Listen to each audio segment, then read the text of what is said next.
Everyone, I welcome you all to awakening classes. हम supervisor exam की preparation कर रहे थे। पिछले कुछ दिनों से मैं आपके लिए मैराथन सेशन ला रहा हूँ पीवाईक्यूज के बेसिस में। जनरल नॉलेज का हमने पीवाईक्यू बेसिस में मैराथन सेशन देखा, जनरल साइंस के मैराथन सेशन देखे जिसमें आप बहुत बच्चों ने उसमें पार्टिसिपेट करा। उसके साथ हमने जम्मू कश्मीर के मैराथन सेशन एक कवर करा जिसमें पीवाईक्यूज हमने देखे। आज हम कंप्यूटर पोर्शन जो भी इंपॉर्टेंट रिसेंट जो एग्जाम्स हुए हैं जेकेएसएसबी के, उनके जो भी क्वेश्चन कंप्यूटर के पूछे गए उन क्वेश्चंस को हम रिवाइज करेंगे। आज के इस सेशन में मैंने 20 पीवाईक्यूज को इंक्लूड करा है, बट उसके साथ साथ हम पूरा कंप्यूटर पोर्शन ही एक तरह से रिवाइज करने की कोशिश करेंगे। तो कंप्यूटर के भी मैं 2-3 पीवाईक्यू सेशन आपके लिए लाऊंगा। तो मैं आपसे यही रिकमेंड करूंगा कि पहले आपने खुद क्वेश्चन को सॉल्व करना है, क्योंकि अब आपका ना रिवीजन फेज चल रहा है। अब आपका ये नहीं है कि आप नए से पढ़ रहे हो, तो आपने पहले खुद क्वेश्चन अटेम्प्ट करने हैं और at the end of the session आप मुझे स्कोर भी कमेंट सेक्शन में जरूर बताओगे। और उसके बाद आप एक्सप्लेनेशन को सुनोगे। जो भी मैं एडिशनल पॉइंट बताऊंगा जो आपके अपनी नोटबुक में इंक्लूड नहीं करें उनको आप साथ साथ लिख लोगे, क्योंकि मैं वही पॉइंट बताऊंगा जो कि एग्जाम में पूछे जाते हैं। ठीक है, सो बिना टाइम वेस्ट करे लेक्चर को स्टार्ट करते हैं। और हमारा पहला मॉक टेस्ट जो फुल लेंथ है वो भी कंडक्ट हो चुका है 1 जून को। अगर किसी ने इनरोल नहीं करा वो कर लो। कुछ बच्चे हैं, ध्यान से सुन लो पहले, वो ऐसे कमेंट कर रहे थे कि सर क्या हम अभी भी इनरोल करके फर्स्ट मॉक दे सकते हैं। बिल्कुल, वो वेबसाइट में ही पढ़ें। वो आप पीडीएफ डाउनलोड करो, एमआर शीट लो और उसमें अच्छे से टेस्ट कंडक्ट करो। तो मैं आपको at the end of the session बता दूंगा किस तरह से आपने इनरोल करना है। तो स्टार्ट करते हैं बिना टाइम वेस्ट करें।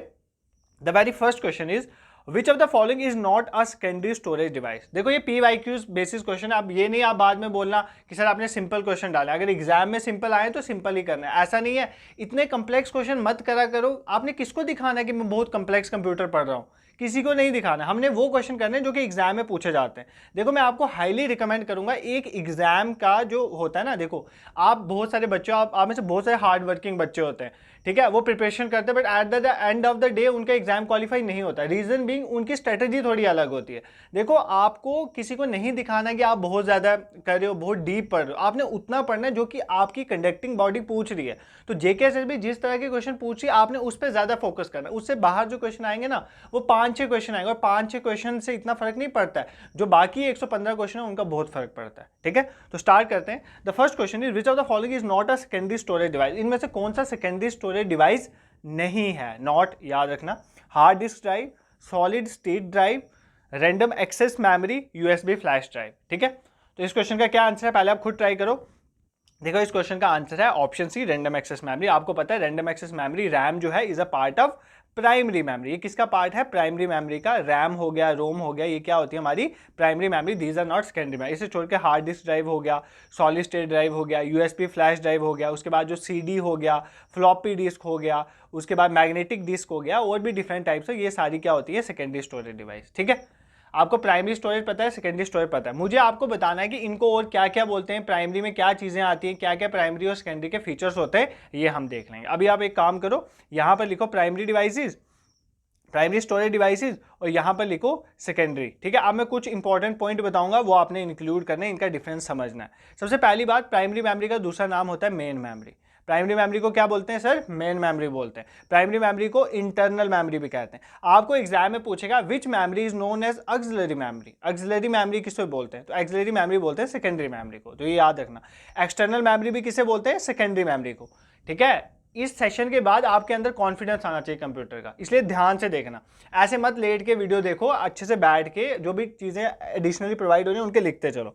प्राइमरी मेमोरी को मेन मेमोरी कहते हैं, और इंटरनल मेमोरी भी इसी को कहते हैं। सेकेंडरी मेमोरी को एक्सटर्नल मेमोरी या ऑक्सिलरी मेमोरी कहते हैं। सर हमें इतना समझ आ गया। नेक्स्ट, प्राइमरी मेमोरी की बात करें। प्राइमरी मेमोरी एक टेम्परेरी मेमोरी है, इनमें कोई परमानेंट डेटा स्टोर नहीं होता है। तो primary memory is a kind of temporary memory, और जो सेकेंडरी मेमोरीज हमारी होती है वो परमानेंट मेमोरी होती है। फॉर एग्जांपल आपने हार्ड डिस्क में कोई चीज़ स्टोर करके रख ली तो वो उसी में रहेगी।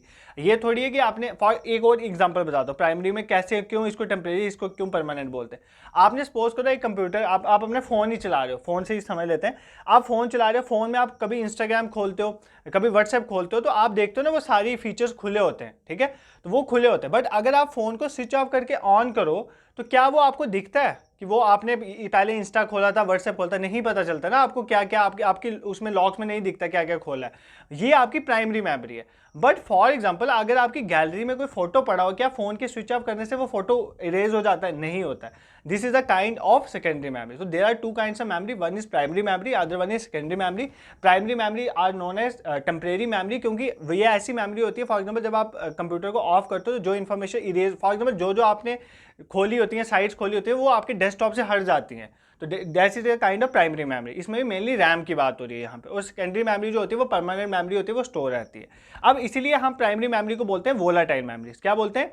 Volatile memory. वोलाटाइल क्यों बोलते हैं? क्योंकि वोलाटाइल होता है जो चीज़ उड़ जाए। वोलाटाइल फॉर एग्जांपल जो नेपथलीन बॉल्स होते हैं ना, अगर हवा में रखें तो वो, और कैम्फर बॉल खत्म हो जाते हैं, तो दैट आर नोन है वोलाटाइल। इसी तरह जो अगर जब तक सिस्टम ऑन है तो प्राइमरी मेमोरी रहती है, अगर सिस्टम ऑफ कर देंगे तो वो इरेज हो जाती है। That is no why it is known as volatile memory. अगर हम सेकेंडरी मेमोरी की बात करें, सेकेंडरी मेमोरी नॉन वोलाटाइल होती हैं, वो जो है इरेज नहीं होती हैं। तो ये चीज़ आपने याद रखनी है। बट यहाँ पर याद रखना एक चीज़ मैं आपको फैक्ट बता देता हूँ, मेनली प्राइमरी मेमोरी वोलाटाइल ही होती हैं सारी। बट प्राइमरी मेमोरी में जो रैम भी प्राइमरी मेमोरी है, रोम भी प्राइमरी मेमोरी, बट जो रोम होती है ना वो नॉन वोलाटाइल होती है। क्या होती है? Non volatile. ये फैक्ट आपने याद रखना। कई बार एग्जामिनर कंफ्यूज करने के लिए पूछते हैं। देखो अगर एज सच जनरली पूछे कि प्राइमरी मेमोरीज कौन सी मेमोरीज होती है, primary memories are volatile memories.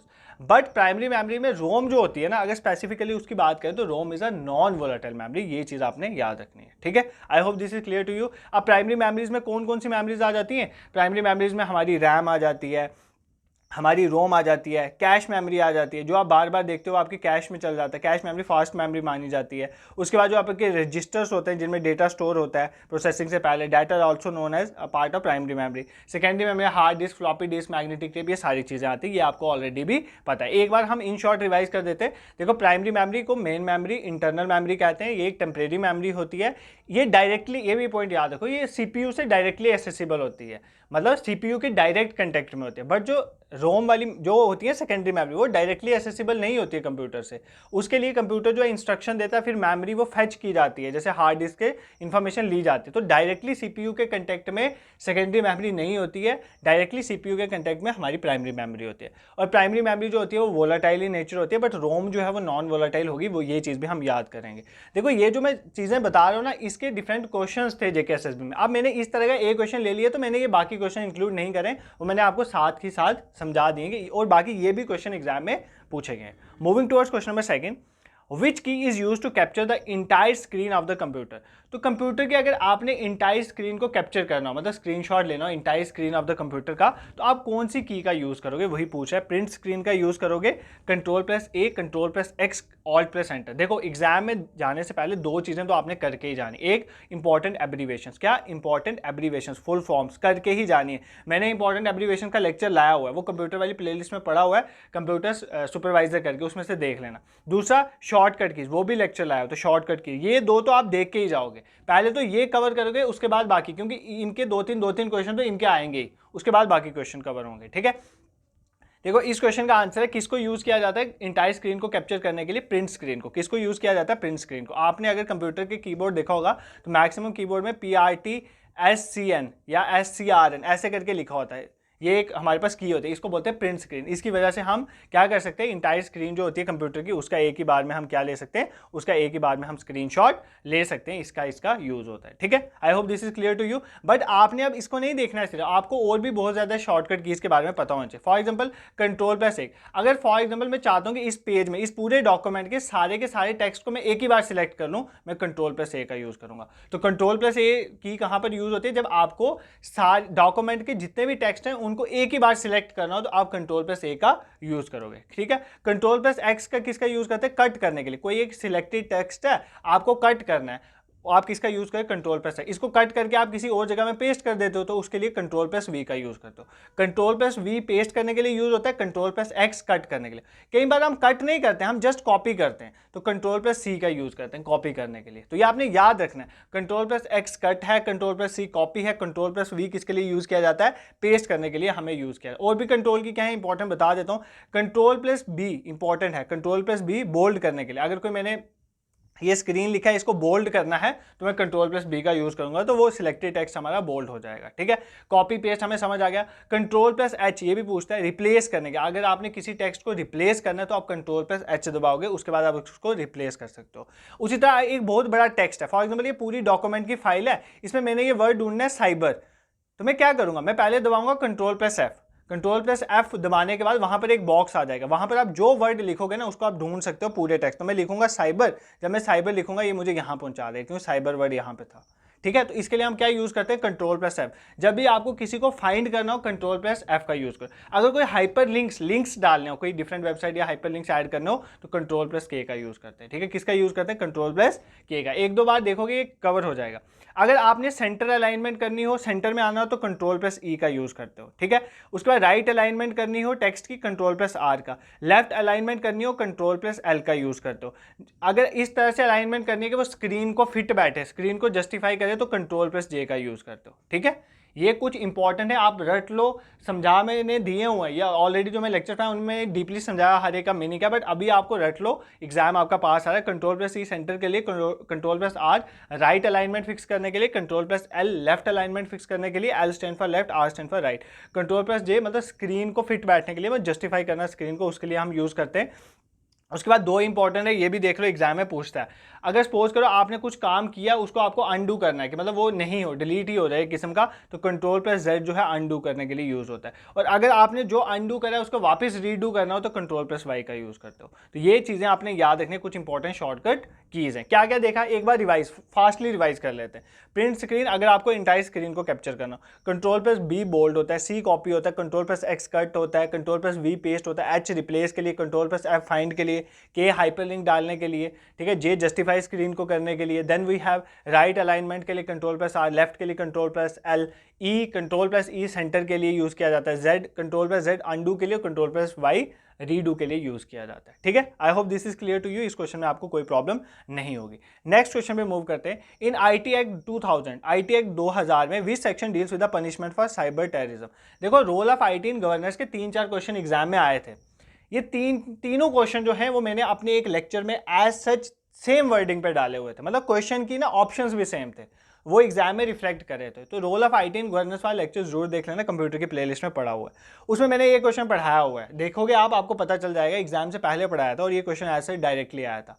ठीक है, कि 2000 में जो IT एक्ट था, इंफॉर्मेशन टेक्नोलॉजी एक्ट 2000 का था, उसमें कौन सी सेक्शन डील करती है punishment for cyber terrorism, cyber related जो टेररिज्म होता है उसमें पनिशमेंट के लिए कौन सी सेक्शन डील करती है, 66A, 66B, 66F और 45F, तो कौन सी सेक्शन डील करती है। आई होप आपको इसका आंसर आता होगा, सेक्शन 65F, तो ये याद रखना, इसके साथ डील करती है। देखो यहाँ पर ना 3 क्वेश्चन पूछे गए थे मेनली इसके रिलेटिव, वो मैं अभी आपको बता देता हूँ। एक तो ये पूछा गया था 66F वाला, दूसरा एक क्वेश्चन पूछा गया था कि जो डिजिटल सिग्नेचर सर्विसेज होती है ना, डिजिटली जो हम साइन करते हैं, डिजिटल सिग्नेचर सर्विसेज जो है जिसको आधार प्लेटफॉर्म पे लॉन्च किया गया, उसका क्या नाम है। ठीक है, ऑप्शन थे, जैसे बोला गया था डिज़ाइन डिस्क ऐसा करके ऑप्शन था, ठीक है, डिजिटल साइन करके, then we have online sign ऐसे करके नाम थे, बट इसका आंसर था ई साइन डिस्क। क्या था, ई साइन डिस्क। अब आपको एग्जाम में ई साइन डेस्क, सॉरी ई साइन डेस्क था। ई साइन डेस्क क्या होता है, देखो एक डिजिटल सिग्नेचर सर्विस, आपने अभी देखा होगा पहले तो डिफरेंट डॉक्यूमेंट्स जो आते थे गवर्नमेंट में उनमें पर्सनली साइन किए जाते हैं, बट आजकल ऐसा भी आता है कि डिजिटल साइन हुए हैं। तो बेसिकली ये डिजिटल सिग्नेचर सर्विसेज हैं जो आधार प्लेटफॉर्म में लॉन्च हुई थी, इनका नाम है ई साइन डेस्क। ठीक है, ई साइन डेस्क ये डिजिटल साइन के लिए, ई मतलब ऑनलाइन सर्विसेज और साइन मतलब सिग्नेचर वगैरह किससे रिलेटेड है, तो इस तरह से आपने याद रखना है। एक और आपको क्वेश्चन आया था उमंग ऐप का, ठीक है, उमंग ऐप का भी क्वेश्चन आया था, तो ये भी सुन लो। उमंग ऐप क्या है, बेसिकली उमंग ऐप एक ऐसी ऐप है जो सिटीजन्स को अलो करती है कि वो गवर्नमेंट सर्विसेज की रिलेटेड इन्फॉर्मेशन ले सकता है। मतलब कोई भी अगर गवर्नमेंट सर्विसेज हैं, गवर्नमेंट सर्विसेज डिफरेंट गवर्नमेंट की सर्विसेज चलते हैं, उनके रिलेटेड अगर आपको इन्फॉर्मेशन चाहिए तो आप उमंग ऐप में जाकर ले सकते हो। ये भी क्वेश्चन एग्जाम में पूछा गया है। ठीक है, तो ये आपने याद रखना है, ई साइन डेस्क को भी याद रखना है, उमंग ऐप को भी याद रखना है। तो इस तरह के क्वेश्चन जो है role of IT in governance से आएंगे। एक तो आगे जो ऑलरेडी हैपनिंग चीज़ें, फॉर एग्जांपल जो है हैपेंड हो चुकी हैं, फॉर एग्जांपल जैसे IT एक्ट है, ये सब इंपॉर्टेंट है। उसके साथ जो अभी रिसेंट गवर्नमेंट क्या कर रहा है इस फील्ड में, तो वो भी इंपॉर्टेंट आ जाता है, जैसे उमंग ऐप हो गया, ई साइन डेस्क, तो ये चीज़ें भी आपने एग्जाम में जाने से पहले देख लेनी है। ठीक है, नेक्स्ट क्वेश्चन में 4 पे मूव करते हैं। विच of the following is an example of open source software, इनमें से कौन सी एग्जाम्पल है ओपन सोर्स सॉफ्टवेयर की। देखो ये बहुत इंपॉर्टेंट क्वेश्चन है, जेकेएसएसबी बहुत एग्जाम में पूछती है कि इनमें से कौन सा ओपन सोर्स है, कौन सा क्लोज सोर्स है। ओपन सोर्स सॉफ्टवेयर वो सॉफ्टवेयर होते हैं जिसमें आप कुछ चेंजिंग कर सकते हो, जिसमें आप सॉफ्टवेयर में चेंजिंग कर सकते हो, that are known as open source software. ठीक है, ये कोई लैंग्वेज भी हो सकती है, ये प्रोसेसर भी हो, सर्वर भी हो सकता है, ब्राउजर भी हो सकता है, तो कुछ भी हो सकता है, बट जिसमें अगर आप चेंज कर सकते हो that is known as open source software. अब इसमें पूछा है इसमें से कौन सी उसकी एग्जाम्पल है, Microsoft word, Skype, adobe Photoshop या लिब्रे ऑफिस। ठीक है, इनमें से कौन सा ओपन सोर्स सॉफ्टवेयर है, तो इसका आंसर है लिब्रे ऑफिस। ठीक है, option D is the correct answer. Libre office जो है हमारा ओपन सोर्स सॉफ्टवेयर। देखो पहली बार लिब्रे ऑफिस को डेवलप किसने करा था, इसको डेवलप करा था द डॉक्यूमेंट फाउंडेशन है। किसने डेवलप करा था, द डॉक्यूमेंट फाउंडेशन है। ये चीज आपने याद है, किसने डेवलप करा था, द डॉक्यूमेंट फाउंडेशन है। ठीक है, इसने इसको डेवलप करा था। अब ओपन सोर्स सॉफ्टवेयर की आपको याद रखना कि बस कौन कौन से open source software. Libre office basically जो है ना, ये वही है यार, जो आपका जैसे माइक्रोसॉफ्ट वर्ड हो गया, एक्सेल हो गया, प्रोसेसर हो गया, ये क्या होता है, माइक्रोसॉफ्ट ऑफिस का पार्ट है। माइक्रोसॉफ्ट ऑफिस का पार्ट है, ऑफिस सूट है ना, जैसे जैसे एक तरह का ऑफिस सूट है माइक्रोसॉफ्ट, जिसमें माइक्रोसॉफ्ट वर्ड आता है, एक्सेल आता है, पीपीटी आ जाता है, माइक्रोसॉफ्ट प्रेजेंटेशन सॉफ्टवेयर आ जाता है। इसी तरह लिब्रे ऑफिस भी एक तरह का ऑफिस सूट है, जिसमें आप क्या कर सकते हो, जिसमें आप एडिटिंग कर सकते हो, प्रेजेंटेशंस बना सकते हो, उसके साथ आप जैसे लेटर्स लिख सकते हो, जैसे एमएस वर्ड में लेटर लिखते हैं, इस तरह का लिब्रे ऑफिस। लेकिन एमएस वर्ड जो हमारा है वो ओपन सोर्स नहीं है, बट एमएस माइक्रोसॉफ्ट का कोई भी सॉफ्टवेयर जो है ओपन सोर्स नहीं है, but Libre office open source है। ये चीज आपने याद रखनी है। ठीक है, अब एग्जाम में और भी पूछ सकता है, इस बार लिब्रे ऑफिस पूछा, कुछ और पूछ सकता है। फॉर एग्जांपल लाइनेक्स जो हमारा ऑपरेटिंग सिस्टम है, लाइनेक्स क्या है, एक तरह का ऑपरेटिंग सिस्टम है। ऑपरेटिंग सिस्टम होता है जो हार्डवेयर और सॉफ्टवेयर कंप्यूटर के फंक्शनिंग को देखता है। ऑपरेटिंग सिस्टम के बिना कंप्यूटर फंक्शन नहीं कर सकता, तो ऑपरेटिंग सिस्टम है लाइनेक्स, ये एक ओपन सोर्स सॉफ्टवेयर है। ठीक है, एक मैंने लिब्रे ऑफिस आपको पढ़ा दिया, एक मोजिला फायरफॉक्स। आपको पूछेगा इनमें से कौन सा वेब ब्राउजर जो है, ध्यान से सुना, इनमें से कौन सा वेब ब्राउजर जो है वो ओपन सोर्स है, तो मोजिला फायरफॉक्स ये एक तरह का वेब ब्राउजर है। ठीक है, ये याद रखना। ठीक है, उसके बाद आपको पूछेगा ओरेकल के बारे में। ओरेकल भी एक तरह का क्या है, ओरेकल भी एक तरह का ओपन सोर्स है। ये क्या है, database management system. Database management system हमारे डेटाबेस को मैनेज करने में हेल्प करता है ओरेकल। ओरेकल भी क्या है, एक तरह का हमारा ओपन सोर्स सॉफ्टवेयर है। ठीक है, उसके बाद हमारे पास पाइथन, ये इंपॉर्टेंट है, एग्जाम में पूछा जाता है। पाइथन क्या है, एक तरह की प्रोग्रामिंग लैंग्वेज है और ये ओपन सोर्स लैंग्वेज है। इसी तरह ब्लेंडर हो गया, ये भी ओपन सोर्स है। ये 4-5 नाम तो आप याद कर लो, ये रट लो, कहीं पर लिख लो, एग्जाम में पूछा जाएगा। आपको एग्जाम में ऐसा पूछा जाएगा इनमें से कौन सी जो प्रोग्रामिंग लैंग्वेज है वो ओपन सोर्स है, तो उसका आंसर होगा पाइथन। ऐसा पूछा जाएगा इनमें से कौन सा वेब ब्राउजर है जो ओपन सोर्स है, तो उसका आंसर होगा मोजिला फायरफॉक्स। जैसे ये पूछा गया ना इनमें से कौन सा ओपन सोर्स सॉफ्टवेयर है,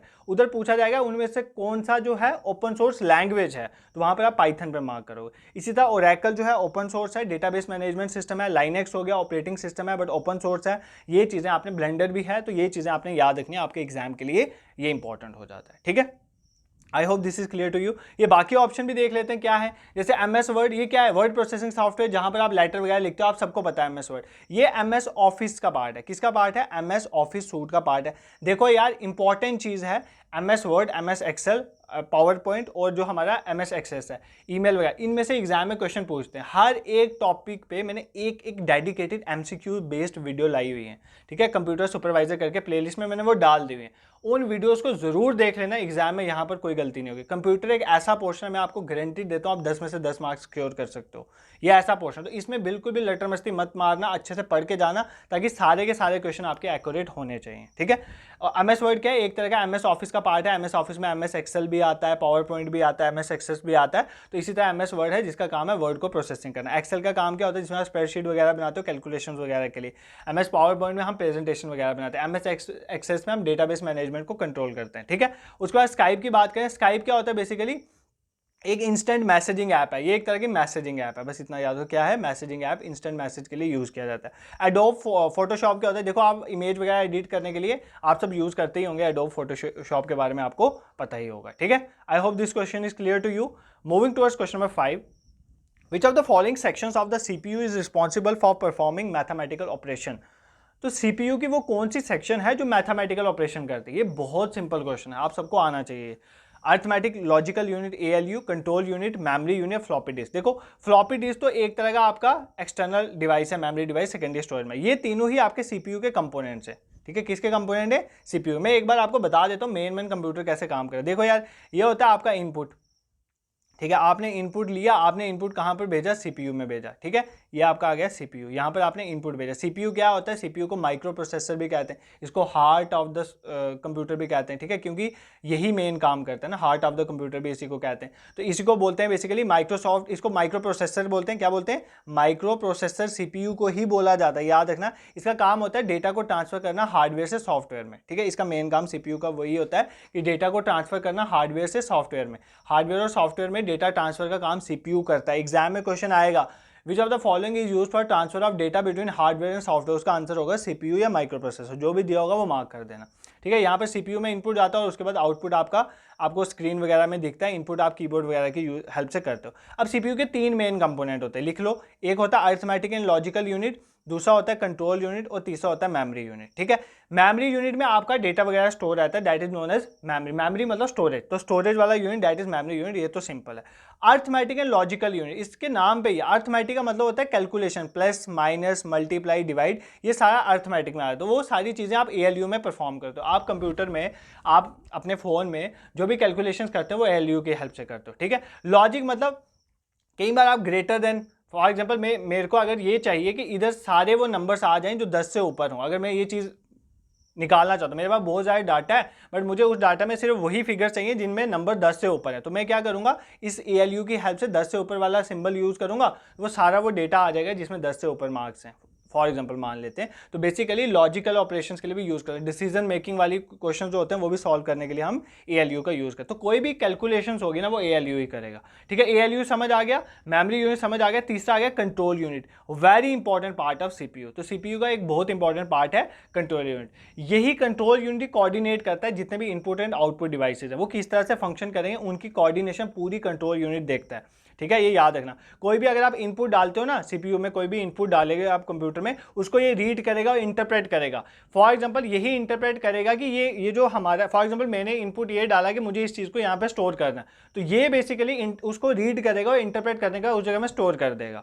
या फिर मैं ऐसा डालूंगा कि मुझे ऐड करना है 2 चीज़ों को, तो यही इंटरप्रेट करेगा कि मुझे ऐड करना है, फिर ये एएलयू में भेजेगा, एएलयू ये काम करेगा। तो बेसिकली जो हमारा कंट्रोल यूनिट है, एक तो वो इनपुट और आउटपुट के बीच में कोऑर्डिनेशन इस्टेब्लिश करता है और दूसरा इनपुट को रीड करता है और चीज़ों को इंटरप्रेट करने में हेल्प करता है। ठीक है, एएलयू में भेजना है या मेमोरी में भेजना है या किसी और लोकेशन में भेजना है, ये सारा कंट्रोल यूनिट देखता है। तो आई होप आपको ये सीपीयू के पार्ट समझ आ गए होंगे। तो सीपीयू के मेन 3 की पार्ट्स हैं, एएलयू, कंट्रोल यूनिट और मेमोरी यूनिट। सबके क्या फंक्शंस हैं मैंने आपको बता दिए, इतना ही आपने एग्जाम के लिए याद रखना है। Moving towards question number 6, notebook computer, desktop computer, hand held computer, even आपका लैपटॉप जो हो गया, ये किसकी एग्जांपल है, कौन सी तरह के कंप्यूटर होते हैं? These are mini computers, micro computer, mainframe computer या सुपर कंप्यूटर। तो ये कौन से कंप्यूटर होते हैं? These are kind of micro computer. ये जो आप कंप्यूटर यूज करते हो ना, these are kind of micro computer. याद, आपके जो पर्सनल कंप्यूटर्स हो गए, जैसे डेस्कटॉप हो गया, लैपटॉप हो गया, नोटपैड आ गया, ये सारे माइक्रो कंप्यूटर्स हैं। मिनी कंप्यूटर वो होते हैं जो छोटे साइज में होते हैं और मेनली आपने देखो ये फास्ट होते हैं स्मॉल साइज में बट फास्ट होते हैं। इनको कहाँ पर यूज़ किया जाता है? अगर आप ग्रॉसरी स्टोर में जो बिलिंग वगैरह के लिए जो कंप्यूटर यूज़ किया जाता है, मेनली वो मिनी कंप्यूटर होते हैं। तो इतना याद रख सकते हो। मेन फ्रेम कंप्यूटर होते हैं, इनकी स्टोरेज बहुत हाई होती है, और अगर इनकी स्टोरेज बहुत हाई होती है इसलिए इनको बहुत बड़ी बड़ी जो बिजनेस कंपनीज होती हैं वो यूज़ करती हैं स्टोरेज के लिए। तो मेन फ्रेम कंप्यूटर वहाँ पर यूज़ होते हैं। सुपर कंप्यूटर फास्टेस्ट भी होते हैं, प्लस अगर हम बात करें इनकी स्टोरेज भी ज़्यादा हो, तो ये बहुत हेल्पफुल कंप्यूटर है। आपने मुझे कमेंट सेक्शन में बताना है इंडिया का पहला सुपर कंप्यूटर कौन सा था, इंडियाज़ फर्स्ट सुपर कंप्यूटर, इसका नाम बताना है। सुपर कंप्यूटर, इसका नाम मुझे कमेंट सेक्शन में अभी वीडियो पॉज करके बताओ। और अगर आपको ये क्वेश्चन नहीं आता तो बिल्कुल प्रॉब्लम है, क्योंकि ऐसे क्वेश्चन एग्जाम में पूछे जाते हैं। इंडिया का पहला सुपर कंप्यूटर कौन सा था, आपने मुझे कमेंट सेक्शन में इस क्वेश्चन का आंसर बताना है। ठीक है, I hope this is clear to you. Moving towards question number 7, which of the following is an application software. इनमें से कौन सा एप्लीकेशन सॉफ्टवेयर हमें बताना है? यूटिलिटी प्रोग्राम हो गया, ऑपरेटिंग सिस्टम हो गया, स्प्रेडशीट सॉफ्टवेयर हो गया, प्रोग्रामिंग लैंग्वेज ट्रांसलेटर हो गया, इनमें से कौन सा एप्लीकेशन सॉफ्टवेयर हो गया? ठीक है, देखो कंप्यूटर सॉफ्टवेयर के बारे में आपको पता होना चाहिए, बहुत इंपॉर्टेंट है, एग्जाम में इसमें से बहुत सारे क्वेश्चन पूछे जाते हैं। ठीक है, इसका बेसिकली आंसर था spreadsheet software. Spreadsheet software is a kind of application software, मतलब जो जैसे फॉर एग्जांपल एक्सेल शीट होगी ना आपकी, एक तरह की स्प्रेडशीट है। तो एक्सेल में आप जैसे कैलकुलेशंस वगैरह करते हो तो वो एक तरह का एप्लीकेशन सॉफ्टवेयर है। देखो मैं आपको सीधा बता देता हूँ कि क्या क्या टाइप्स होती हैं। देखो कंप्यूटर सॉफ्टवेयर को ना हम मेनली दो पार्ट में डिवाइड करते हैं, ठीक है, दो पार्ट में डिवाइड। एक होते हैं सिस्टम सॉफ्टवेयर, कौन से होते हैं, सिस्टम सॉफ्टवेयर, ये बहुत अच्छे से मैंने हार्डवेयर सॉफ्टवेयर वाले लेक्चर में पढ़ाया। एक होता है एप्लीकेशन सॉफ्टवेयर, ठीक है, एक होता है एप्लीकेशन सॉफ्टवेयर। सिस्टम सॉफ्टवेयर वो होते हैं जो कंप्यूटर की फंक्शनिंग, मतलब कंप्यूटर चलेगा on the basis system software. Application software होता है डिफरेंट तरह के एप्लीकेशन आपने कंप्यूटर में देखे, कोई कोई आपने टास्क करना है उसके लिए डिफरेंट एप्लीकेशन होती हैं, वो होते हैं एप्लीकेशन सॉफ्टवेयर। सिस्टम सॉफ्टवेयर में आपने याद रखना है इसकी तीन मेन टाइप्स हैं।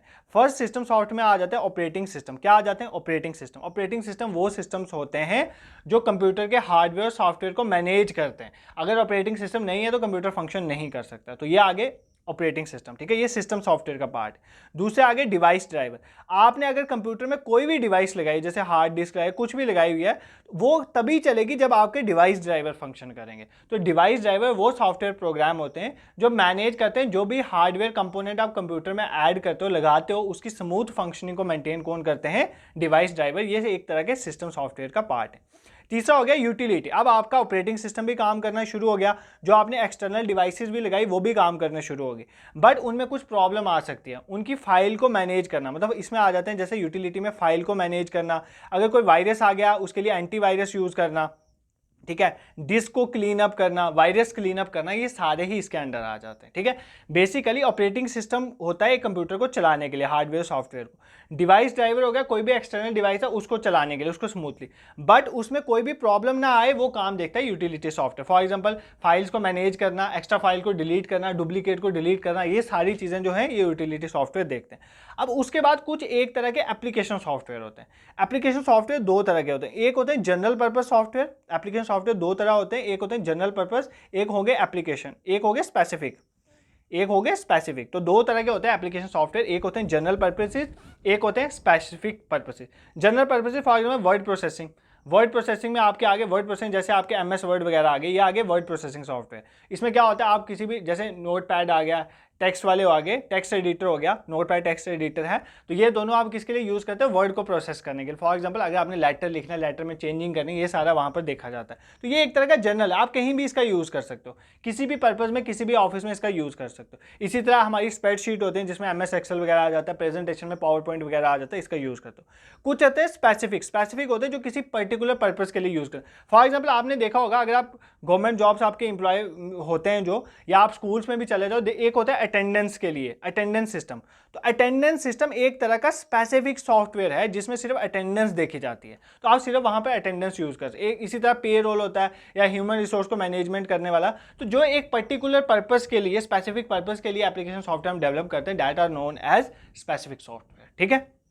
I hope this is clear to you. अगर आपने ये पहली बार देखा तो मे भी कंफ्यूजिंग हो सकता है, इसलिए मैं रिकमेंड करूंगा उन वीडियोस को देख लो, बट अगर आप रिवाइज करो तो आपके लिए बहुत बेनिफिशियल रहा होगा। तो सिंपली हमने क्या देखा यार, सिंपल था, हमने देखा कि we have two types of computer software, system and application. System में operating system, device driver, utility आ जाते हैं, एप्लीकेशन में जनरल पर्पज, स्पेसिफिक पर्पज आ जाते हैं, उसमें क्या क्या थी टाइप्स वगैरह वो मैंने आपको ऑलरेडी समझा दिए। Moving towards question number 8। Dot matrix printer is an example of dash based on its working principle. तो dot matrix principle, matrix printer जो है बेसिकली प्रिंटर की टाइप है डॉट मैट्रिक्स प्रिंटर। ये किस तरह का प्रिंटर है, इम्पैक्ट प्रिंटर है, लेजर है, इंकजेट प्रिंटर है या नॉन इम्पैक्ट प्रिंटर है, ठीक है। तो बेसिकली प्रिंटर्स की टाइप्स आपको पता होनी चाहिए। इम्पैक्ट प्रिंटर वो प्रिंटर होते हैं जो अपना निशान छोड़ रहा है, जिसमें बेसिकली टच होती है स्क्रीन। नॉन इम्पैक्ट होता है जो टच नहीं करते, फॉर एग्जाम्पल पेज, और अगर प्रिंटर टच कर रहा है तो वो एक तरह का इम्पैक्ट प्रिंटर, अगर टच नहीं कर रहा है वो तो नॉन इम्पैक्ट प्रिंटर होता है। तो प्रिंटर की टाइप्स भी आपको पता होनी चाहिए, एग्जाम में पूछता है। तो प्रिंटर को आप मेनली दो टाइप्स में मेनली डिवाइड करते हैं, एक होते हैं इम्पैक्ट प्रिंटर, बस ये डायग्राम समझ लो, ग्राफ समझ लो, आपको सब समझ आए। एक होता है इम्पैक्ट प्रिंटर और एक होता है नॉन इम्पैक्ट प्रिंटर। इनमें डिफरेंस क्या होता है, इम्पैक्ट में स्क्रीन टच होती है, मतलब पेज के साथ वो प्रिंटर टच करता है, बट नॉन इम्पैक्ट में टच नहीं करता। इम्पैक्ट प्रिंटर को दो पार्ट में डिवाइड करते हैं, एक होते हैं करेक्टर प्रिंटर। क्या होते हैं करेक्टर प्रिंटर, मतलब जो वर्ड बाय वर्ड लिखते हैं, एक करेक्टर लिखते हैं फिर दूसरा करेक्टर लिखते हैं। एक होते हैं लाइन प्रिंटर, जो पूरी की पूरी लाइन एक ही बार लिखते हैं, ठीक है, उनको क्या बोलते हैं लाइन प्रिंटर। और एक होते हैं पेज प्रिंटर, मेनली जो नॉन इम्पैक्ट प्रिंटर होता है ये पेज प्रिंटर, ये पूरा का पूरा पेज एक ही बार प्रिंट कर देते हैं, ठीक है। अब देखो इन करेक्टर में दो आ जाते हैं, मेनली दो आते हैं। एक आ गया डॉट मैट्रिक्स प्रिंटर, कौन सा आ गया, डॉट मैट्रिक्स। तो आपको क्वेश्चन में क्या पूछा गया था, डॉट मैट्रिक्स प्रिंटर किसकी एग्जांपल है, तो ये एक तरह के इम्पैक्ट प्रिंटर। तो आंसर तो आपको पता चल गया, बट हमें सिर्फ यही थोड़ी देखना है, हमें और भी देखना है। तो dot matrix printer character by character लिखता है और इम्पैक्ट प्रिंटर के अंडर आता है। इसी तरह हमारा जो डेजी व्हील प्रिंटर है ना, वो भी एक तरह का क्या है, वो करेक्टर बाय करेक्टर लिखता है और इम्पैक्ट प्रिंटर में आता है। लाइन प्रिंटर में हमारे ड्रम प्रिंटर आ जाते हैं, चेन प्रिंटर आ जाता है। अगर एग्जाम में कोई पूछे ड्रम प्रिंटर और चेन प्रिंटर क्या है, वो इम्पैक्ट प्रिंटर के अंडर आते हैं, बट ये लाइन बाय लाइन लिखते हैं, ठीक है। नॉन इम्पैक्ट प्रिंटर में आपने 3 नाम याद रखने, बहुत इंपॉर्टेंट है। एक तो आ गया इंकजेट प्रिंटर जो इंक फेंकता है, दूसरा वी हैव लेजर प्रिंटर जो मोस्टली हम यूज करते हैं, third one is thermal printer. जब आपने बहुत ज़्यादा कॉपीज फोटोस्टेट करवानी होती है ना, हम वहाँ पर थर्मल प्रिंटर्स का यूज़ करते हैं, वो सस्ते पड़ते हैं, तो इसलिए हम थर्मल प्रिंटर का यूज़ करते हैं। I hope this is clear to you. Printer में 2 हैं, इम्पैक्ट नॉन इम्पैक्ट। इम्पैक्ट में हमारे पास आ जाते हैं करेक्टर और लाइन, करेक्टर में डॉट मैट्रिक्स और डेजी व्हील, लाइन में ड्रम और चेन। नॉन इम्पैक्ट में इंकजेट, लेजर और थर्मल प्रिंटर हमारे आ जाते हैं, ठीक है। 8 क्वेश्चन हो गए हमारे। सर आपको हो गए 30 मिनट पढ़ाते हो, अभी आपने 8 ही क्वेश्चन कवर करवाए। देखो मैं कवर तो 5 मिनट में भी करवा सकता था, बट आपको अच्छे से समझ आनी चाहिए, ताकि 3 ही PYQ सेशंस में ना मैं आपको पूरा कंप्यूटर रिवाइज करवा दूँ। बॉड इज इक्विवेलेंट टू, तो बॉड बेसिकली किसके बराबर होता है, निबल पर सेकंड, बाइट पर सेकंड, वर्ड पर सेकंड, बिट्स पर सेकंड। ये JKSSB ने क्वेश्चन पूछा था, बट ये अप्रोप्रिएट क्वेश्चन नहीं है, बट फिर भी आप इसका आंसर मार्क कर सकते थे। इस क्वेश्चन का आंसर है ऑप्शन डी, बिट्स पर सेकंड। बेसिकली बॉड पता क्या होता है, बॉड होता है कितनी bits, bits is a unit of memory, bits एक यूनिट है मेमोरी का, ठीक है। डेटा ट्रांसफर का यूनिट भी आप इसको मान सकते हो। तो कितनी बिट जो है वो ट्रांसमिट हुई एक पल्स में, ये डेफिनेशन देख लो। How many bits can be transmitted during 1 pulse. तो एक पल्स में कितनी बिट्स जो हैं वो ट्रांसमिट हो सकती हैं, उसको हम बोलते हैं बॉड। तो बॉड का बेसिकली यूनिट होता है बिट्स पर सेकंड, तो इतना आपने याद रखना है, ठीक है। अब बेसिकली आपको याद रखने हैं स्टोरेज का, कि बिट क्या होता है, किलोबाइट, मेगाबाइट, इस तरह से एग्जाम में क्वेश्चन पूछता है। तो आपने सुना ही होगा। सबसे पहली बात, बिट, एक बिट का मतलब पता है क्या होता है, एक बिट का मतलब होता है 0 या 1। 0 का मतलब होता है ऑफ स्टेट और 1 का मतलब होता है ऑन स्टेट। कंप्यूटर यही लैंग्वेज समझता है, ऑफ और ऑन वाली। तो बिट में आता है 0 और 1, इतना याद रखना। बिट का मतलब हो गया 0 और 1, ठीक है। अगर हमारे पास, ध्यान से सुनो, बिट आ गया 0 1। अगर मैं बात करूं निबल की, एक निबल पता है किसके बराबर होता है, एक निबल होता है 4 बिट के बराबर। किसके बराबर होता है, एक निबल होता है 4 बिट्स। तो 4 बिट्स मिलाकर एक निबल बनाती हैं। एक बाइट जो होता है ना, एक बाइट जो होता है वो किसके बराबर होता है, 8 बिट्स के बराबर। किसके बराबर होता है, 8 बिट्स के बराबर। किसके बराबर होता है, 8 बिट्स के बराबर। याद रखना, एक बाइट जो है 8 बिट्स के बराबर। अगर 8 बिट के बराबर तो कितने निबल के बराबर होगा, 2 निबल के बराबर, क्योंकि आपका एक निबल किसके बराबर है, 4 बिट्स के बराबर। 2 निबल किसके बराबर हो गए, 8 बिट्स के बराबर। तो एक बाइट बेसिकली 8 बिट बोलो या 2 निबल बोलो, इस तरह से आपने याद रखना। उसके बाद सिंपल है। अब देखो, एक बाइट हो गया 8 बिट के बराबर। अब 1024 बाइट जो है ना, वो मिलकर बनाते हैं 1 किलोबाइट, ठीक है। क्या बनाते हैं, किलोबाइट। केबी तो आपने सुना होगा वर्ड। फिर 1024 किलोबाइट मिलकर बनाते हैं 1 मेगाबाइट, 1 MB, ठीक है, ये तो सुना होगा ना वर्ड। उसी तरह 1024 MB मिलकर क्या बनाते हैं, MB के बाद आती है गीगाबाइट। इसी तरह चलता है, गीगाबाइट के बाद आता है टेराबाइट, पीटाबाइट, फिर हमारे एक्साबाइट आ जाते हैं, फिर जीटाबाइट आता है, ठीक है, लिख लो, जीटाबाइट आता है, फिर जोटाबाइट आता है, फिर हमारे पास ब्रोंटोबाइट आता है, और सबसे लास्ट में हमारे पास आते हैं जियोबाइट। सबसे बड़ा यूनिट ऑफ मेमोरी इज जियोबाइट, ठीक है। एक जियोबाइट 1024 ब्रोंटोबाइट के बराबर होता है। आपने ये सीक्वेंस याद रखनी है। बिट में आ जाते हैं 0 1, एक निबल में आ जाते हैं 4 बिट, एक बाइट में 8 बिट या 2 निबल बोल दो, किसी भी तरह से बोल सकते हो। फिर आप एक KB में 1024 बाइट, एक MB में 1024 KB, इसी तरह चलता है। MB के बाद आता है हमारे GB आता है, फिर टेराबाइट आता है, फिर पिटा, फिर एक्सा, फिर जेटा, फिर जोटो, ठीक है, फिर ब्रोंटोबाइट, और सबसे लास्ट सबसे बड़ा यूनिट इज जियोबाइट। एग्जाम में पूछेगा सबसे smallest unit of memory is bit, सबसे बड़ा unit of memory is geobyte. तो ये कभी नहीं भूलना आपने, ठीक है। Moving towards question number 10, and the 10th question is second generation computer uses. तो सेकंड जनरेशन कंप्यूटर में क्या यूज हुआ था, integrated circuit, transistor, vacuum tubes या रेजिस्टर। बहुत इंपॉर्टेंट क्वेश्चन है, हर एक जनरेशन रिलेटेड एग्जाम में कोई ना कोई क्वेश्चन पूछ ही लेता है। तो कौन सी जनरेशन में क्या यूज हुआ ये आपको पता होना चाहिए। फर्स्ट जनरेशन में क्या था, सेकंड जनरेशन में क्या था, तो मैं आपको एक बार इन शॉर्ट बता देता हूँ। इस क्वेश्चन का आंसर है बेसिकली ट्रांजिस्टर। सेकंड जनरेशन में हमने ट्रांजिस्टर यूज करे थे, ठीक है। फर्स्ट जनरेशन में हमने यूज किया था वैक्यूम ट्यूब। तो ये कौन सी जनरेशन में यूज किया था, फर्स्ट जनरेशन में। सेकंड जनरेशन में हमने यूज करा ट्रांजिस्टर। थर्ड जनरेशन में हमने यूज करे हैं इंटीग्रेटेड सर्किट। फिर इंटीग्रेटेड सर्किट को हमने बड़े सारे इंटीग्रेटेड सर्किट को आपस में जोड़ दिया, जिसको बोलते हैं very large scale integrated circuit. तो इसने क्या बना दिया, माइक्रो प्रोसेसर जो हम यूज करते हैं, माइक्रो प्रोसेसर। ये कौन सी जनरेशन थी, ये फोर्थ जनरेशन। कौन सी थी, फोर्थ जनरेशन, ठीक है। अभी तक जो है मेनली हम माइक्रो इस फोर्थ जनरेशन में थे। अब हम फोर्थ जनरेशन फिफ्थ जनरेशन में स्विच कर चुके हैं, क्योंकि फिफ्थ जनरेशन हमारी AI और रोबोटिक्स वाली है, ठीक है, एआई और रोबोटिक्स वाली 5th जनरेशन है, उसमें हम क्या यूज़ करें, ultra large scale integration, ultra large scale integration. तो 5th जनरेशन मेनली ये दोनों ही चल रहे हैं, VLI भी चल रहे हैं, वेरी लार्ज स्केल इंटीग्रेशन भी चल रही है, वेरी लार्ज स्केल इंटीग्रेशन भी चल रही है और अल्ट्रा लार्ज स्केल इंटीग्रेशन भी चल रही है। तो ये आपने याद रखना है। तो पहली जनरेशन में हमने वैक्यूम ट्यूब्स यूज़ करे थे, सेकंड जनरेशन में हमने ट्रांजिस्टर यूज़ करे, थर्ड जनरेशन में इंटीग्रेटेड सर्किट, फिर फोर्थ जनरेशन में हमने माइक्रो प्रोसेसर मतलब वेरी लार्ज स्केल इंटीग्रेशन हमने करके उसको यूज़ किया। देन 5th जनरेशन में हमने अल्ट्रा लार्ज स्केल इंटीग्रेशन करी, जिसको हम AI और रोबोटिक्स वगैरह में यूज़ करें। ठीक है, तो 20 में से 10 क्वेश्चन हमने कवर कर लिए। 2 मिनट आप भी रिलैक्स हो जाओ और आपको मैं कुछ 2 मिनट आपसे बात कर लेता हूँ, आप रिफ्रेश हो जाओ, फिर हम वापस स्टार्ट करते हैं। देखो बहुत सारे बच्चे, रिफ्रेश करना मतलब आपको मैं एक चीज़ बता देता हूँ, बहुत सारे बच्चे जो हैं वो कमेंट करते हैं या मैसेजेस करते हैं कि सर हमारे पास टाइम कम बचा है, हम किस तरह से प्रिपेयर करें। देखो ध्यान से सुनो, you have just 20 days left ना, अभी नहीं पता है एग्जाम आगे जाएगा नहीं जाएगा, वो ना मेरे हाथ में ना आपके हाथ में है, तो JKSSB के हाथ में फिलहाल बोलना हमारा फर्ज है, बट वो आगे होता है या नहीं होता वो नहीं पता।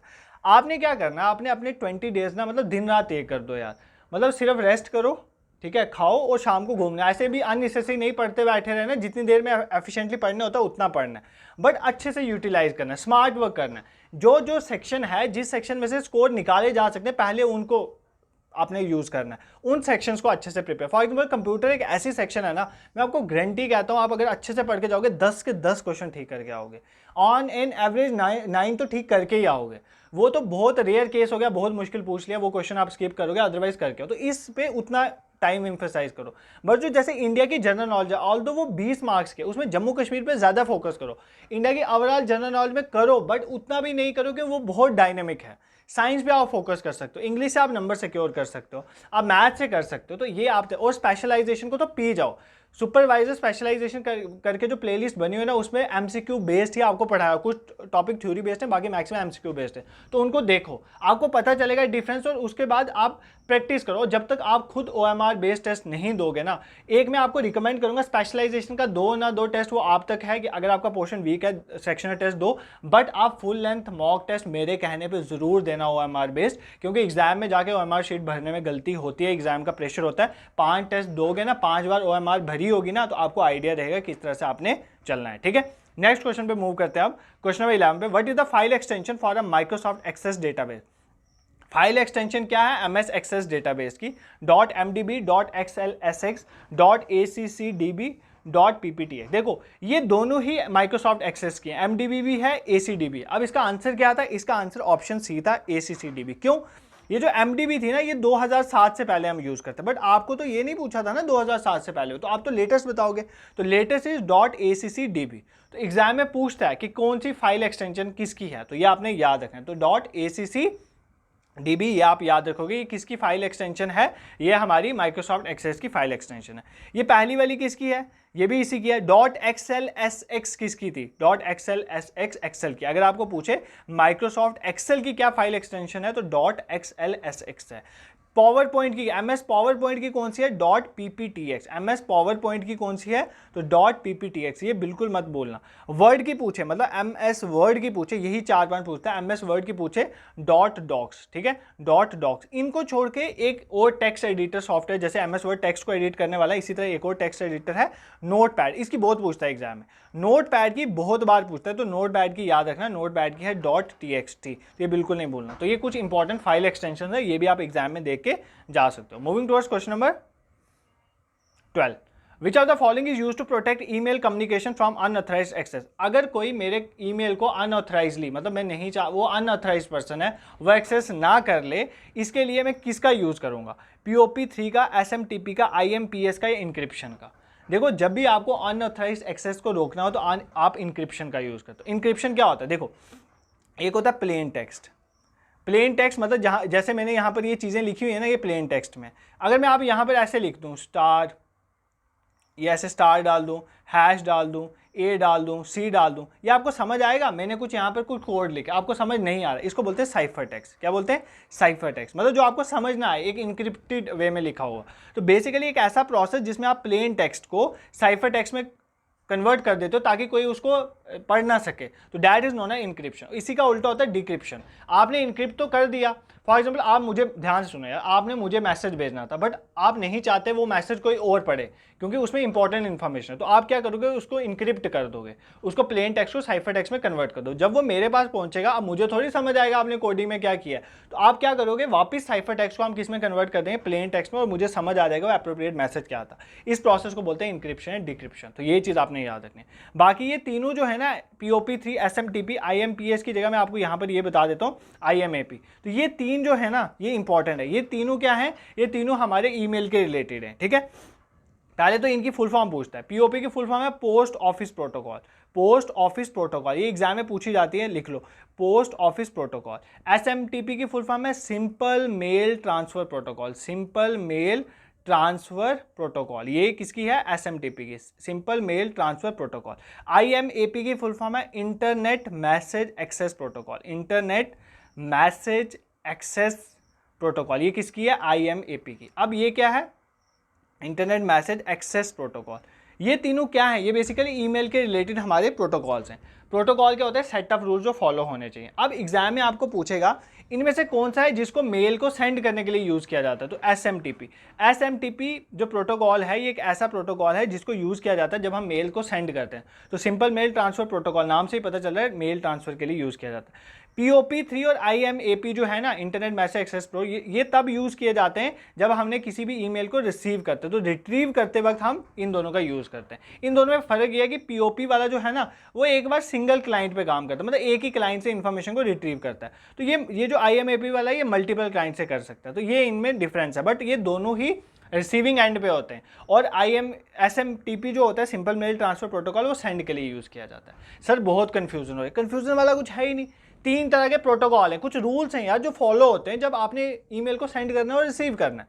Simple mail transfer protocol send करने के टाइम यूज़ करते हैं प्रोटोकॉल, जब हमने रिसीव करना हो तो पोस्ट ऑफिस प्रोटोकॉल और इंटरनेट मैसेज एक्सेस प्रोटोकॉल का यूज़ करते हैं। एक ही क्लाइंट है तो POP का यूज़ कर लेंगे, एक से ज़्यादा क्लाइंट है तो IMAP का यूज़ कर लेंगे। क्या डिफरेंस है, क्या मुश्किल है इसमें, आपको समझ आना चाहिए, फिर एग्जाम में आप मिस्टेक नहीं करोगे। आगे वाले क्वेश्चन बहुत इजी हैं, उनको भी साथ साथ देख लेते हैं। Flash drive is popularly known as, flash drive किसे कहते हैं यार, microprocessor, RAM, ROM, pen drive. तो फ्लैश ड्राइव किसे कहा जाता है, पेन ड्राइव को। RAM stand for random access memory, ROM stand for read only memory. बता दिया, ये दोनों ही प्राइमरी मेमोरी का पार्ट है। रोम का याद रखना, ये जो है नॉन वोलेटाइल है, but RAM is a volatile memory. Moving towards next question. The action of a computer to load an operating system into the computer's main memory or RAM is called। देखो यार, जब आप computer को start करते हो ना, सबसे पहला काम आपका ये होता है कि कंप्यूटर को पहली बार जैसे स्टार्ट किया, पहला काम होता है ऑपरेटिंग सिस्टम को लोड करना। जब तक ऑपरेटिंग सिस्टम लोड नहीं होगा, आपका हार्डवेयर और सॉफ्टवेयर आपस में कोऑर्डिनेट नहीं कर सकते और कंप्यूटर काम नहीं करेगा। ये जो प्रोसेस होता है, ऑपरेटिंग सिस्टम जो होता है ना हमारा, बेसिकली ऑपरेटिंग सिस्टम हमारा जो होता है वो पड़ा होता है, कहाँ पर पड़ा होता है, वो रोम वगैरह में होता है। हमें उसको रैम में लाना होता है, मेन मेमोरी में लाना होता है, रैम में लाना होता है। इस प्रोसेस को बोलते हैं हम बूटिंग। क्या बोलते हैं इस प्रोसेस को, बूटिंग। ये चीज़ याद रखना, जब भी आपने ऑपरेटिंग सिस्टम को, आप ऑपरेटिंग सिस्टम को लोड करते हो, मेन मेमोरी में लाते हो, सॉरी, इसको या रैम में लाते हो, इस प्रोसेस को हम क्या बोलते हैं, बूटिंग। ये बहुत इंपॉर्टेंट प्रोसेस है। इसके बिना ऑपरेटिंग सिस्टम जब तक रैम में नहीं आएगा, CPU के डायरेक्ट में कंटेक्ट में नहीं आएगा, तो वो कंप्यूटर काम नहीं करेगा। तो ये चीज़ आपने याद रखनी है, ठीक है। इसी तरह आपको एग्जाम में पूछा गया था, पीछे JKSC में पूछा, डाउनलोडिंग और अपलोडिंग। तो यार ये तो आपको पता ही होना चाहिए। डाउनलोडिंग का मतलब होता है कि जब आप इंटरनेट से कोई चीज़ कंप्यूटर में लेते हो, that is known as downloading, ठीक है। रिसीव करना है डेटा फ्रॉम या कोई भी फाइल फ्रॉम इंटरनेट। और अपलोडिंग का मतलब होता है कंप्यूटर से इंटरनेट में पहुंचाना। ये तो कुछ इतना बताने वाला नहीं था, बट JKSC में पूछा था तो मैंने आपको रिवाइज करवा दिया। Moving towards next question. What is the shortcut to underline a text. एक टेक्स्ट को अंडरलाइन करने के लिए कौन सी शॉर्टकट की का यूज़ करते हैं, Ctrl+F, फाइंड के लिए यूज़ करते हैं यार, अभी बताया। Ctrl+F find, Ctrl+D, Ctrl+U, Ctrl, यार अगर U वर्ड भी देखते हैं ना अंडरलाइन, तो आप याद कर लेते। Ctrl+U का यूज़ करते हैं हम किसी भी टेक्स्ट को अंडरलाइन करने का। तो शॉर्टकट कीज आपने देख के जाने, आप भी देख रहे होगे कि शॉर्टकट कीज के रिलेटेड क्वेश्चन पूछे जाते हैं। Which are the following represents a valid email ID. तो इनमें से किस तरह से एक ईमेल आईडी को लिखा जाता है। मैं यहाँ पर एक लिखता हूँ, फिर आप इसका मुझे आंसर कमेंट सेक्शन में बताओगे। मैं यहाँ पर अपनी ईमेल आईडी लिख लेता हूँ, awakening classes। जो भी कोई डाउट होता है ना, कुछ पूछना होता है, यहाँ पर ईमेल कर दिया करो, 1343@gmail.com। ये हमारी ऑफिशियल जो है ईमेल है, awakening classes 1343@gmail.com। अब ये तो करेक्ट है, इसको देके इसमें से आंसर मार्क करके कमेंट सेक्शन में बताना कि कौन सा करेक्ट वे है कि ईमेल आईडी को लिखने का। Moving towards next question, which of the following is not a feature of primary memory, इनमें से कौन सा प्राइमरी मेमोरी का फीचर नहीं है? नहीं है बताना है, बाकी सब फीचर हैं, एक नहीं होगा वो बताना है। It is access directly by the processor, मतलब सीपीयू इसको डायरेक्टली एक्सेस करता है। सर आपने ये बताया, इसलिए कंसेप्चुअल क्लैरिटी इज इंपॉर्टेंट, ठीक है। It is the fastest memory available, हाँ सेकेंडरी मेमोरी से तो ये फास्ट ही होती है, तो फास्टेस्ट मेमोरी होती है। Its content are lost once power is switch off, powder नहीं पावर इज स्विच ऑफ, तो जब भी पावर स्विच ऑफ हो जाते हैं इसका कंटेंट जो है वो लॉस हो जाता है, तो बिल्कुल हो जाता है, हमने देखा है, ये तीनों ही correct. It is non volatile, basically हमें नॉट बताना था, तो यही इसका करेक्ट आंसर है कि ये नॉन वोलाटाइल नहीं भाई, ये वोलाटाइल होती है, बट इसके अंदर अगर सिर्फ रोम पूछता तो रोम जो है वो नॉन वोलाटाइल होती है। As such primary memories are volatile in nature, तो ये क्वेश्चन बिल्कुल, अगर आपने पहला क्वेश्चन ध्यान से समझा होगा, वो पहले 5 मिनट जो मैंने एक क्वेश्चन पे इन्वेस्ट करे थे, अगर वो आपने ध्यान से देखे होंगे तो इस क्वेश्चन का आंसर आपने खुद ही मार्क कर लिया होगा। Identify the device that act as both input and output device. देखो अब कुछ होते हैं इनपुट डिवाइसेस जिसकी हेल्प से हम कंप्यूटर में इंफॉर्मेशन को स्टोर करते हैं या अंदर ले जाते हैं, और बाहर निकालने के लिए आउटपुट डिवाइस, फॉर एग्जाम्पल आपका मॉनिटर आ गया, इनपुट में जैसे कीबोर्ड माउस ये चीज़ें आ गई। अब इनमें से ऐसा कौन सा डिवाइस है जो इनपुट की तरह भी काम करता है और आउटपुट भी? स्पीकर, स्पीकर से तो भाई आप सुनते हो सिर्फ, तो वो तो आउटपुट डिवाइस है। माइक्रोफोन की वजह से मैं बोल रहा हूँ, तो microphone is a kind of input device. Monitor, monitor में आउटपुट आपको दिखता है जो भी, that is known as output device. Touch screen is a kind of both input as well as output device. Touch screen में आप क्या कर सकते हो, एक तो स्क्रीन है तो आउटपुट तो काम कर ही रहा है, दिख रहा है आपको, और दूसरा अगर मैं टच करके उसको ऊपर नीचे कर रहा हूँ तो मतलब मैं उसको इंस्ट्रक्शन भी दे पा रहा हूँ, तो इनपुट भी काम कर रहा है, तो ये एक तरह का इनपुट भी है एज वेल एज आउटपुट भी है।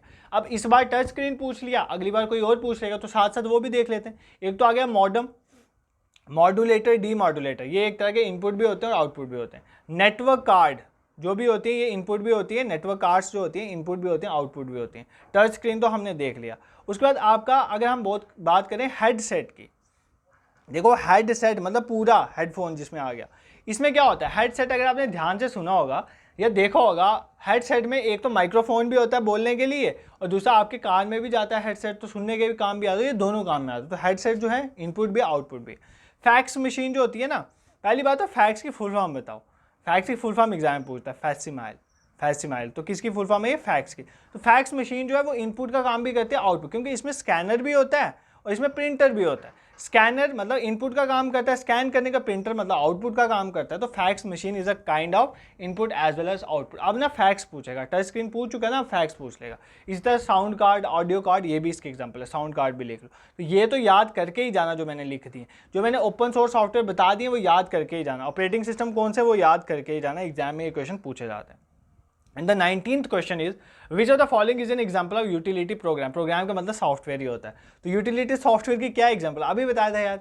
3 तरह के हमारे जो होते हैं सॉफ्टवेयर होते हैं मेन, ठीक है। सिस्टम सॉफ्टवेयर में 3 तरह के, ऑपरेटिंग सिस्टम आ गया, एक हमारा यूटिलिटी सॉफ्टवेयर आ गया, ऑपरेटिंग सिस्टम आ गया, यूटिलिटी सॉफ्टवेयर डिवाइस ड्राइवर। उसमें यूटिलिटी मैंने आपको बताया था फंक्शनिंग को मेंटेन करते हैं, इसमें डिस्क को क्लीन करना, एंटीवायरस का करना, फाइल को कंप्रेस करना, ये सारे ही काम हमारे यूटिलिटी सॉफ्टवेयर करते हैं। तो अगर आपने वो क्वेश्चन अच्छे से पढ़ा होगा तो ये क्वेश्चन आपके लिए बहुत ईजी था।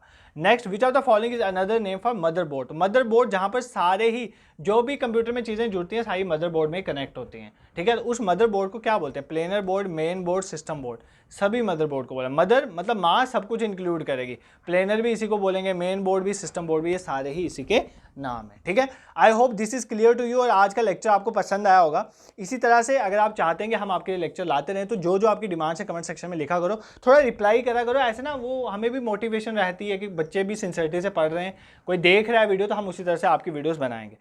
अब ये फुल मॉक टेस्ट का आपका शेड्यूल था, पहला टेस्ट आपका 1 जून को कंडक्ट हो चुका है फुल लेंथ, आप अभी भी जाके टेस्ट दे सकते हो, वेबसाइट में ही पड़ा हुआ है। फिर 5th को होना है, फिर 9th को, फिर 13 भी, 17। इसके साथ साथ सेक्शनल टेस्ट भी है स्पेशलाइज, अगर इसे स्पेशलाइजेशन पोर्शन वीक है तो वो कर सकता है उसमें इनरोल, बट इन टेस्ट को जरूर देना। पहली बात इसकी सबसे ज़्यादा बेनिफिट है OMR बेस्ड, OMR शीट निकालो, क्वेश्चन पेपर डाउनलोड करो, 5 को होगा ना, 5 को डाउनलोड करना क्वेश्चन पेपर, उसके साथ OMR शीट सामने रखना, भरना, और आंसर की भी साथ में अपलोड कर दो, उसको डाउनलोड करना, देखना कितना करेक्ट हो, कितना करेक्ट, कितना स्कोर है, उससे ज़्यादा ये मैटर कर रहा है। पहली बात तो आपको क्वेश्चन पता चल रहे हैं, इंपॉर्टेंट क्वेश्चन कौन से हैं, दूसरा आपको ये पता चल रहा है कि आप OMR शीट किस तरह से भर रहे हो। ये छोटी छोटी चीज़ें ना एग्जाम में बहुत हेल्प करती है। तो किस तरह से इनरोल करना है आपको, यार प्राइस बिल्कुल मिनिमल है, आपको प्राइस की टेंशन नहीं लेनी है, बट मैं आपको हाईली रिकमेंड करूंगा ये करने के लिए, क्योंकि एग्जाम में जाने के बाद पछताने से अच्छा पहले ही प्रिपेयर होकर जाए। तो किस तरह से इनरोल करना है उसके लिए मैंने एक वीडियो बनाई थी 5-6 मिनट की 2-3 दिन पहले, उस वीडियो को देख लेना, यूट्यूब पे पड़ी हुई है, आपको पता चल जाए how to enrol for mock test, वहाँ से पता चल जाएगा किस तरह से इनरोल करना, और इन टेस्ट का आप जरूर बेनिफिट उठाएंगे। और कमेंट सेक्शन में आप कमेंट कर देना कौन सा टॉपिक है जिस पे आप वीक हैं और आप चाहते हैं उसके रिलेटिव वीडियो आए, तो हम उस पर रिलेटिव वीडियो लाने की कोशिश करेंगे। This is it for today, thank you so much for watching. इनकी पीडीएफ वगैरह हम टेलीग्राम ग्रुप पे शेयर कर देते हैं, ठीक है, उसका लिंक भी डिस्क्रिप्शन में डाल दिया है। इंस्टाग्राम में डेली करंट अफेयर्स आते हैं, उन करंट अफेयर्स को देखो, और एग्जाम से एक वीक पहले मैं उनको कंपाइल करके भी आपके लिए एक लेक्चर लाने की कोशिश करूंगा, लास्ट 1 ईयर करंट अफेयर्स या लास्ट 6 मंथ ऐसा करके, ठीक है। This is it for today, thank you so much for watching.